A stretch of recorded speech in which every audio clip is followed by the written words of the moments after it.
Female reproductive system. ज्याप्रमाणे मेलमध्ये male reproductive system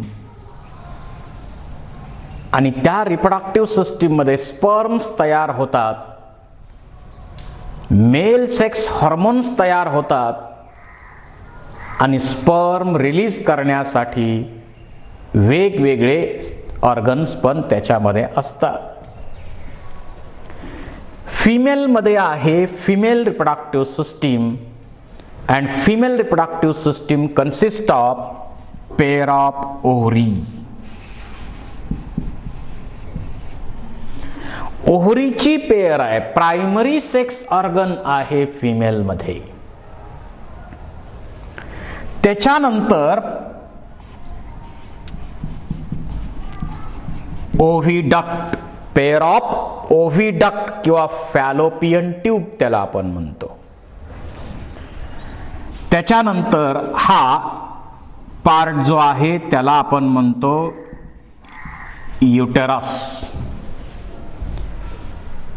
uterus नंतर हा जो युटेरसचाच पार्ट आहे सर्विक्स, आणि त्याच्यानंतर हा पार्ट म्हणजे वजायना, आणि त्याच्या बरोबरीनं मग एक्सटर्नल जिनायटिलिया असणार, आणि त्याचबरोबर ॲक्सेसरी ग्लँड्स,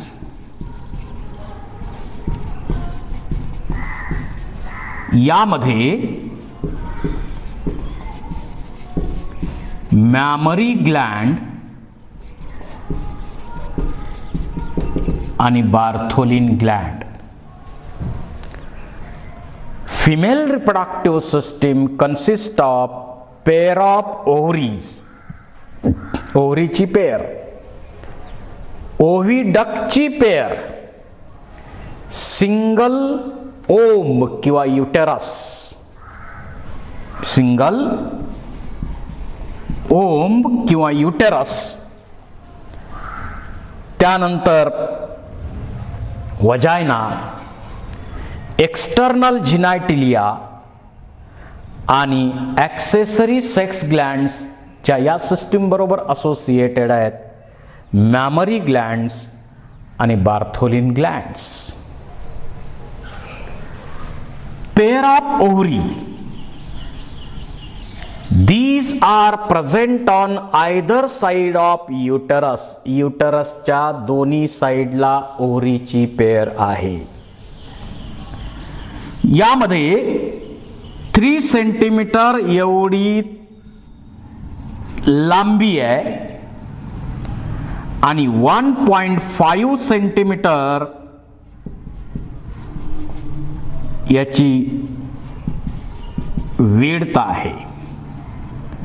1.5 सेंटीमीटर एवढी याची विड्थ आहे या ओव्हरीची. ओव्हल स्ट्रक्चर आहे आणि या ओव्हरीला अनेक प्रकारचे लिगामेंट्स यांनी सपोर्ट केलेला आहे, जसं ओव्हरियन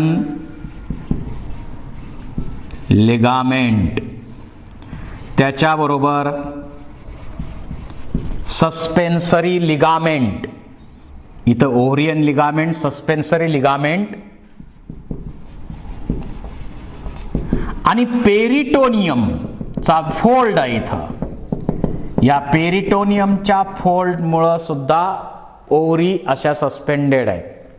याला आपण म्हणतो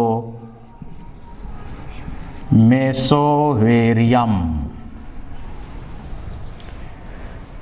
एवढ्या सर्वांचं म्हणजे ovarian ligament, सस्पेन्सरी ligament, मेसोव्हेरियम, peritoneal fold आहे, या सर्वांचा सपोर्ट आहे ओव्हरीजना.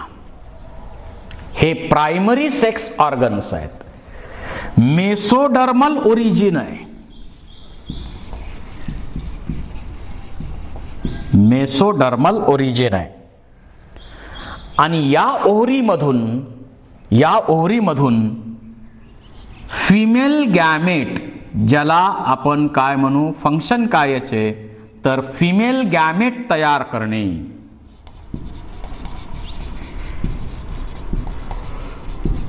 मग त्याला आपण सेकंडरी oocyte म्हणू, काही स्टेजला ते ओहम पण असं म्हणता येईल. वेगवेगळ्या स्टेजमध्ये त्याची नावं थोडी वेगळी आहेत. पण फिमेल गॅमेट तयार करणं हे एक या ओव्हरीचं फंक्शन आहे. आणि त्याचबरोबर इस्ट्रोजन्स हा हॉर्मोनचा ग्रुप आहे, फिमेल सेक्स हॉर्मोन्स आहेत. यामध्ये इस्ट्रोजन आहे, प्रोजेस्टेरॉन आहे, हे मेन हॉर्मोन्स यामधून सिक्रीट केले जातात. तर ओव्हरीचे फंक्शन्स दोन, प्रोडक्शन ऑफ फिमेल गॅमेट आणि इस्ट्रोजन्स जे आहेत, म्हणजे त्याच्यामध्ये प्रोजेस्ट्रॉन, इस्ट्रोजन हे फिमेल सेक्स हॉर्मोन्स आहेत, त्यांचं सिक्रिशन करणे. आपण ओव्हरीचे बाकीचे डिटेल्स नंतर विचारात घेणार आहोत. आत्ता फक्त सिस्टीम आपण अगोदर स्टडी करतोय. त्याच्यानंतर या ओव्हरीकडनं सेकंडरी oocyteच्या फॉर्म मध्ये ओहम रिलीज केला जातो. कुठं? सेकंडरी oocyte रिलीज केला जाणार मेन्स्ट्रुअल सायकलच्या मध्यावर, mid day of menstrual cycle. कुठं? ॲब्डॉमेन.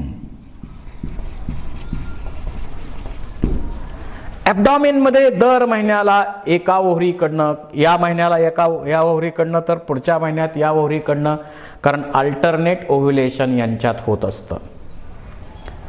सेकंडरी oocyte ॲब्डॉमेन मध्ये रिलीज करतात या ओव्हरीज. त्याच्यानंतर सेकंड पार्ट आहे ओव्हिडक्ट, त्यालाच आपण फॅलोपियन ट्यूब म्हणतो. फॅलोपियन ट्यूब म्हणतो.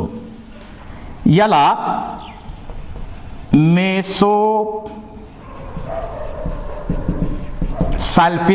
याचा सपोर्ट आहे.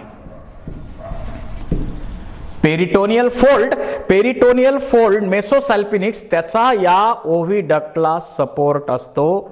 ओव्हिडक्ट 10 to 12 सेंटीमीटर लेंथ असलेली आहे.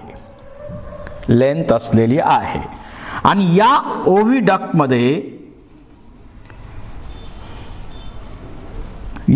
मध्ये सिलिएटेड आणि ग्लॅन्डुलार इपिथेलियम आहे. इथं ग्लॅन्डुलार सेल्स सुद्धा आहेत. या फॅलोपियन ट्यूबचं सिक्रिशन सुद्धा महत्वाचं आहे. तर सिलिएटेड आणि ग्लॅन्डुलार इपिथेलियल सेल्सचं या ठिकाणी लाइनिंग आहे. This fallopian tube is differentiated into 3 parts.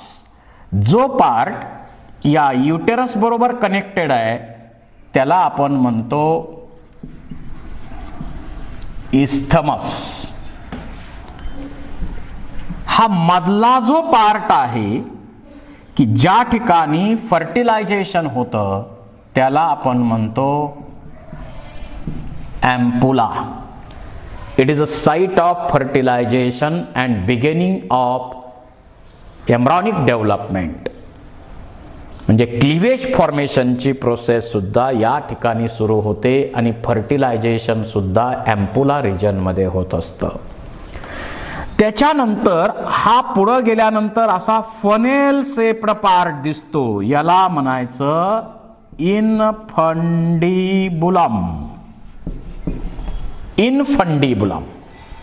Funnel shaped आहे. हा फनेल शेप्ड पार्ट आहे. आणि या फनेल शेप्ड पार्ट कडं 10 to 15 फिंगर लाईक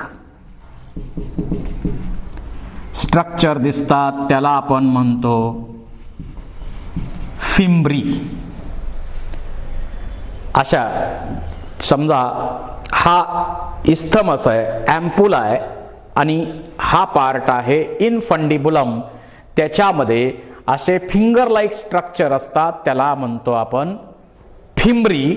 आणि सेंटरला एक ओपनिंग असतं, सेंटरला एक ओपनिंग यामध्ये आहे. या ठिकाणी इथं सेंटरला एक ओपनिंग असतं, त्याला आपण म्हणतो ओस्टियम. या फिमरी काय करणार, या सेकंडरी ओसाइटला पकडणार. फिमरी काय करणार, हा जो जे सेकंडरी ओसाइट इथून रिलीज झालंय, या सेकंडरी ओसाइटला पकडायचं काम, कॅच करण्याचं काम फिमरी करतात. आणि मग हे सेकंडरी ओसाइट या ओस्टियम मधून आत जाणार. हे नॉन मोटाईल आहे आणि ओस्टियम मधून आत जातं. आणि इथं ओव्ह्युलेशन नंतर, ओव्ह्युलेशनच्या प्रोसेसमध्ये ओव्हरीकडनं सेकंडरी ओसाइट ॲब्डॉमेन मध्ये रिलीज केलं, ते फिमरीनी कॅच केलं आणि कॅच केल्यानंतर ते सेकंडरी ओसाइट ॲम्पुला रिजनमध्ये जाऊन थांबलं. तिथं 1-2 दिवस ते फर्टिलायझेशनच्या प्रोसेसची वाट पाहणार. तर या फॅलोपियन ट्यूबचं फंक्शन काय, एकतर फिमरीचं काम कॅच दी सेकंडरी ओसाइट, ओस्टियम मधून आत येणार आणि ॲम्पुलामध्ये फर्टिलायझेशनची साईट आहे. त्याचबरोबर क्लिवेज डेव्हलपमेंटची सुरुवात सुद्धा इथंच होत असते. आणि मग सिलिएटेड इपिथेलियमनं मुवमेंट करत करत जो क्लिवेज फॉर्मेशनच्या प्रोसेस मधला जो एम्ब्रिओ आहे, तो पुढं सिलिएटेड इपिथेलियम आहेत ना इथं, त्याच्या सहाय्यानं पुढं हा युटेरस मध्ये येत असतो. फिमेल मध्ये जे फॅमिली प्लॅनिंगचं ऑपरेशन केलं जातं, परमनंट मेथड जी केली आहे, त्याच्यामध्ये ही फॅलोपियन ट्यूब कट केली जाते. कट करायची आणि बांधायची, कटिंग अँड टाईंग.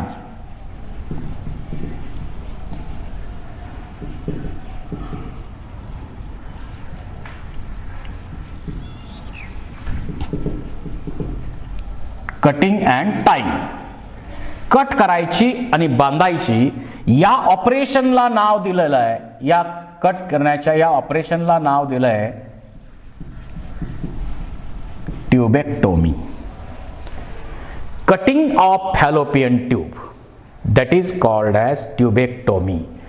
परमनंट मेथड आहे ही, बर्थ कंट्रोलसाठी जी परमनंट मेथड आहे ती ट्यूबेक्टोमी. मोठ्या प्रमाणात ट्यूबेक्टोमी या मेथडचा वापर केला जातो. पूर्वीच्या काळामध्ये ऑपरेशन मोठं असायचं, पण आत्ता ऑपरेशन छोटं आहे. आणि त्यातही आणखी लेप्रोस्कोपी ही मायक्रो सर्जरी आत्ता यासाठी उपलब्ध आहे, मायक्रो सर्जरी उपलब्ध आहे. आता याच्यामुळं काय होणार, गॅमेट फिमेट गॅमेट इथं रिलीज होणार आहे, पण इकडून मेल कडनं जे स्पर्म रिलीज केले ते स्पर्म इकडं येऊ शकत नाहीत. म्हणजे 2 गॅमेटचं फ्युजन होऊ नये याच्यासाठी ही मेथड आपल्याला महत्वाची आहे. 2 गॅमेटचं फ्युजन होऊ नये यासाठी ही मेथड काम करते. फॅलोपियन ट्यूब नंतर हा तिसरा महत्वाचा पार्ट जो दिसतो आपल्याला, याला आपण म्हणतो युटेरस किंवा ओम किंवा हिस्टेरा अशी याला नावं आहेत, अशी याला नावं आहेत. याची लांबी किती आहे, 8 सेंटीमीटर लेंथ आहे, 8 सेंटीमीटर लेंथ आहे. 5 सेंटीमीटर ब्रॉड आहे आणि 2 सेंटीमीटर थिक आहे. 8 सेंटीमीटर एवढी याची लांबी आहे. 5 सेंटीमीटर ब्रॉड आहे आणि 2 सेंटीमीटर एवढा या युटेरसचा थिकनेस आहे. पेल्विक रिजनमध्ये हा मेन पार्ट आहे युटेरस. या युटेरसला सुद्धा ब्रॉड लिगामेंट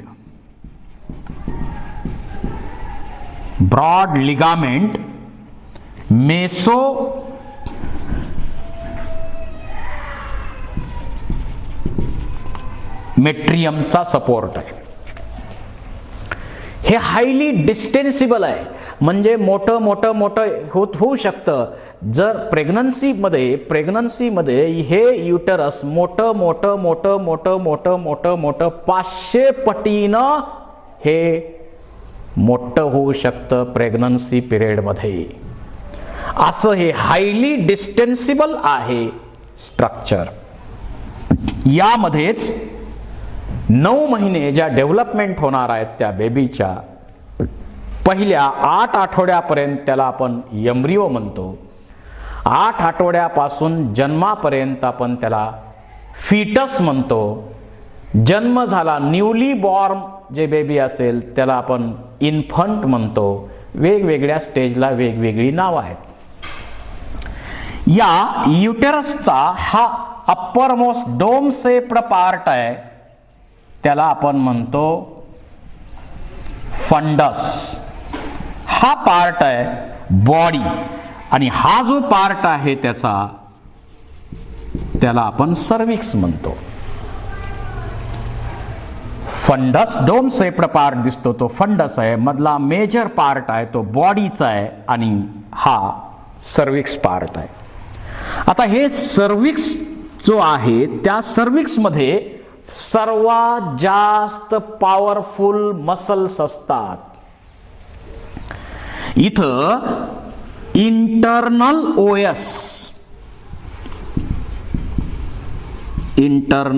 ओएस म्हणजे ओपनिंग, या बाजूला आहे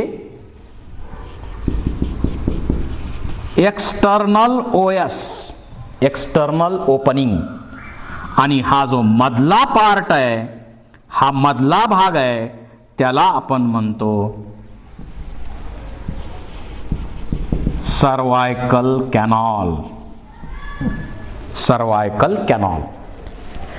ज्यावेळी मेल कडनं इथं सीमेन रिलीज केलं जाईल, त्याच्यामधले जे स्पर्म आहे, आता त्या सिमेनल फ्लुइडमध्ये प्रोस्टाग्लॅन्डिन आहे, त्यामुळे या युटेरस आणि सर्विक्सच्या मोमेंट्स सुरू होतात, आणि ते स्पर्म सिरिंज आपण जसं ब्लड काढून घेतो सिरिंजच्या साह्यानं, तशी सिरिंज ऍक्शन या ठिकाणी होत असते, आणि त्या मदतीनं स्पर्म या दिशेनं जात असतात.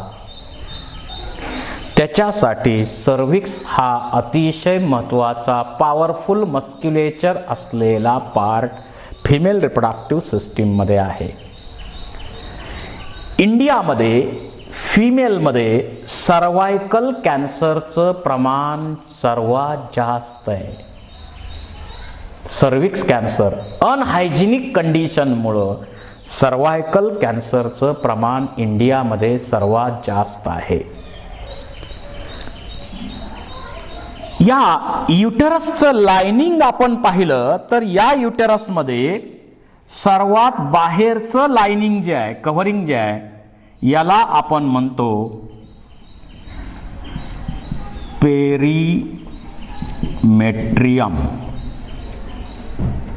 पेरीमेट्रियम. सर्वात आउटरमोस्ट कव्हरिंग आहे ते पेरीमेट्रियम आहे. त्याच्यानंतर याच्या आतलं जे कव्हरिंग आहे ते स्मूथ मसल्सनी बनलेलं आहे. स्मूथ मसल्सनी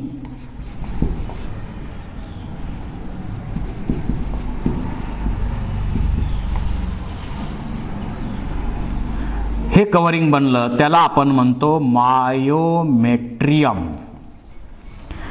आणि सर्वात आत जे आहे ते आहे हायली ग्लँडुलार आणि व्हॅस्क्युलार, ज्याच्यातून सिक्रीशन होतात, ते आहे एंडोमेट्रियम.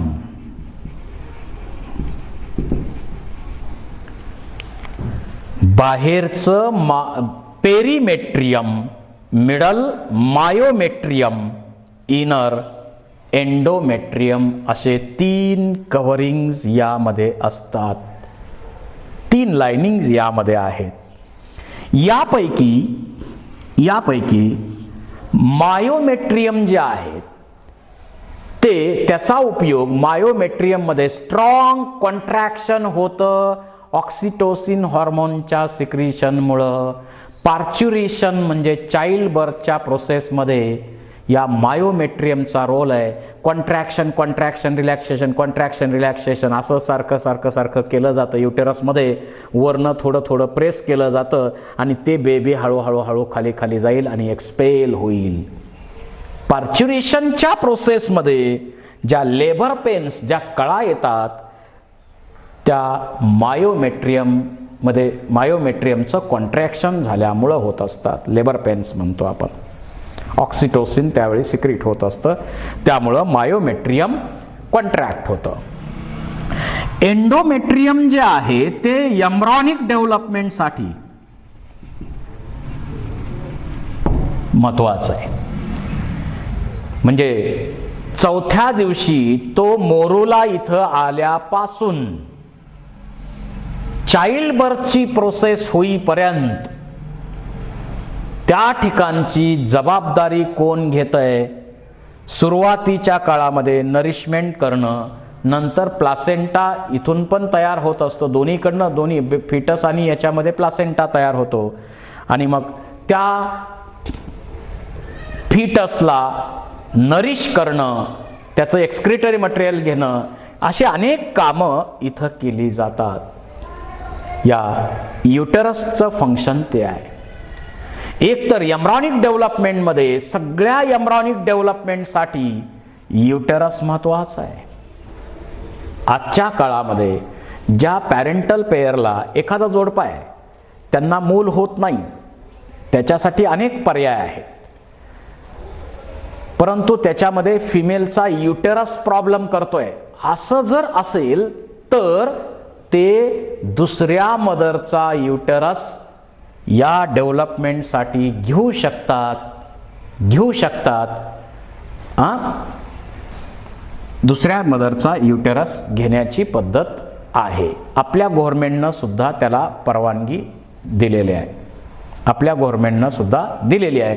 सरोगेट मदर म्हणजे भाडोत्री आई, की एम्ब्रॉनिक डेव्हलपमेंटसाठी फक्त दुसऱ्या मदरचा युटेरस वापरला जातो, त्याला आपण म्हणतो सरोगेट मदर. ती सिस्टीम आता जगामध्ये सगळीकडे वापरली जाते. आपल्याही देशात त्याला परवानगी दिलेली आहे. तर एम्ब्रॉनिक डेव्हलपमेंट या ठिकाणी होतात आणि यातला जो फंक्शनल लेअर असतो, इनरमोस्ट पडदा आहे, हा पडदा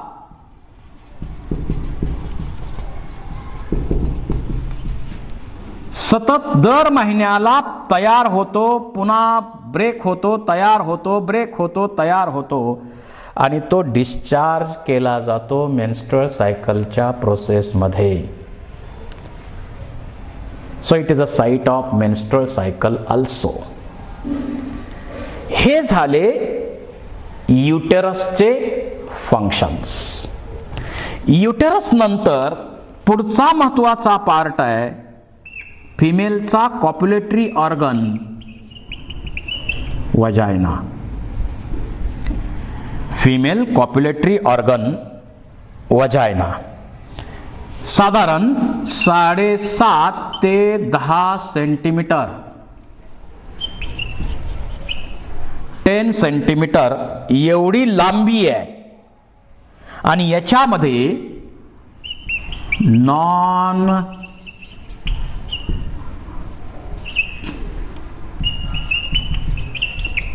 नॉन केराटिनाइज्ड स्ट्रॅटिफाईड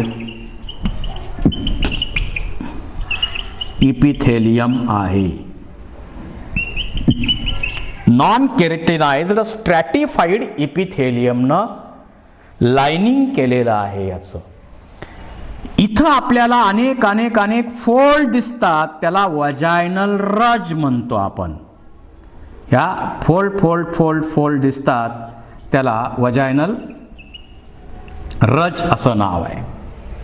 अनेक फोल्ड दिसतात त्याला वजायनल रज आपण म्हणतो. आणि हा जो वजायना आहे तो ओपन होतो त्याला वजायनल ऑरफाइस म्हणतो. वजायनल ऑरफाइसनं वजायना ओपन होणार. एक्सटर्नल जिनायटिलियाच्या त्या ठिकाणी त्याचं सेपरेट ओपनिंग आहे. बिफोर प्युबर्टी,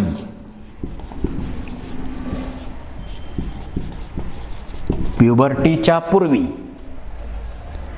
या ओपनिंगच्या ठिकाणी एक पडदा असतो. त्या पडद्याला आपण म्हणतो हायमीन.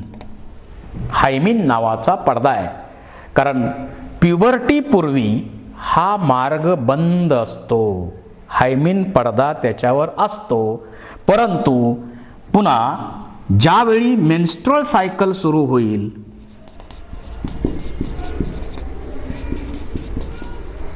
स्टार्ट होईल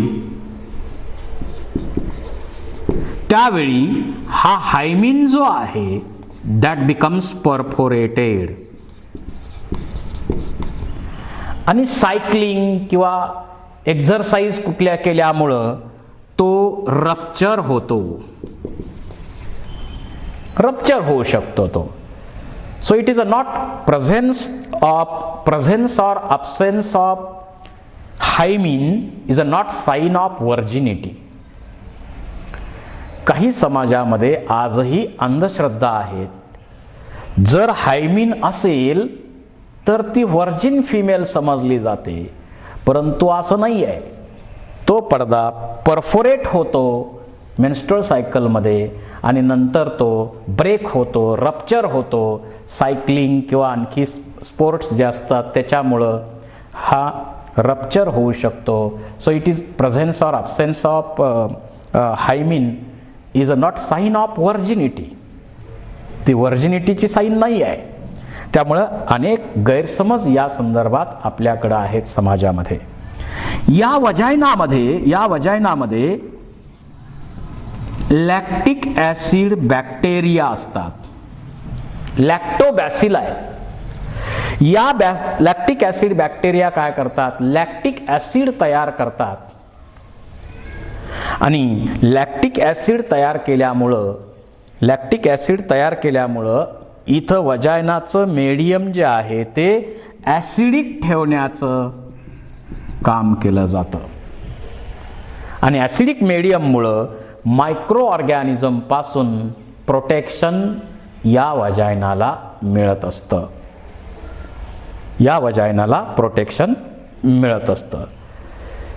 These are some main parts of female reproductive system. याच्या नंतरचे पार्ट आपण नेक्स्ट लेक्चरमध्ये स्टडी करू. Thank you very much.